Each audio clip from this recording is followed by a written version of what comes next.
Stuart Khan is a professor of water recycling and treatment at the University of New South Wales in Australia. Stuart, thanks for spending time with us. Interestingly, I thought the report doesn't say that this is a problem of infrastructure, but rather availability. And we've heard that vampiric consumption is, I believe, a quote from the UN Secretary General, Antonio Guterres. Is that right? There is actually enough clean water for everybody?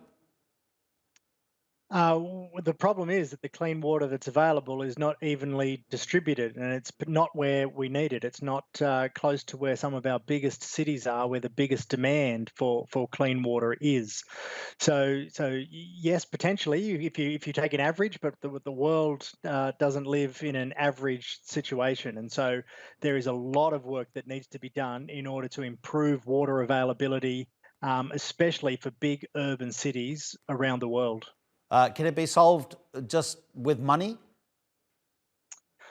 Well, money is a key part of it because with money we can buy infrastructure, we can buy ways to use water more efficiently, and we can train people. And the skills are a key aspect of what will be needed. We will need people to be able to build and to operate water supply systems that are what we would consider to be suitable to provide that high level of hygiene and drinking water safety.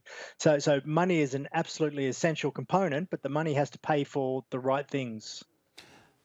Stuart, you'll know this, and I'm not sure if they're related, but I really want to get your take on it. The fact that the vast majority of the world's fresh water is used for agriculture. Anywhere between 75 to possibly 95% in developing countries used for agriculture. Is there any correlation between the availability of clean water and sanitation for humans and the amount of water that's used for agriculture? So yeah, when people hear that statistic, they think, well, maybe we could pull some of that water out of agriculture and use it for people. But again, it all comes down to locations. Our cities are usually not close to where the big agricultural regions are. And so there are opportunities to be able to recover water from agriculture by improvements in efficiency. Potentially, there are technological developments there with crop improvements, biotech improvements, irrigation improvements that could help us to use less water in agriculture. But unless that water is relatively proximal to where the problems are, to where the big cities are that potentially run short of water for a number of months each year, particularly cities that are in regions that suffer from fluctuating wet seasons and dry seasons, unless that water is relatively close, then there are real barriers to being able to transfer water from an agricultural use to an urban need. It was at least 20 years ago that there were a series of analyses saying just wait, because you're going to see that in the future wars are going to be fought over access to water. And in fact, it's already happening in some parts of the world.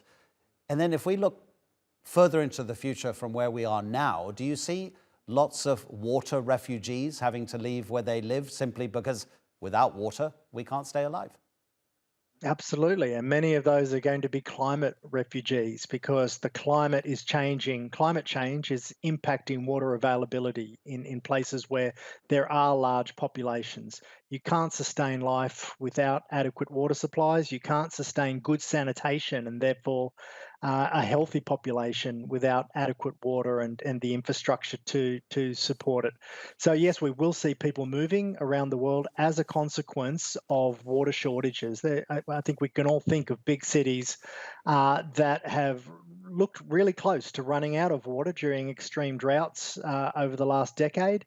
And we will see more and more of those extreme droughts, and they will become more severe and more frequent. And eventually, something will have to give. Those populations will need to be dispersed from where they are. Stuart, you give us very important but also very scary news. Really appreciate the contribution. Stuart Khan from the University of New South Wales. Thanks again.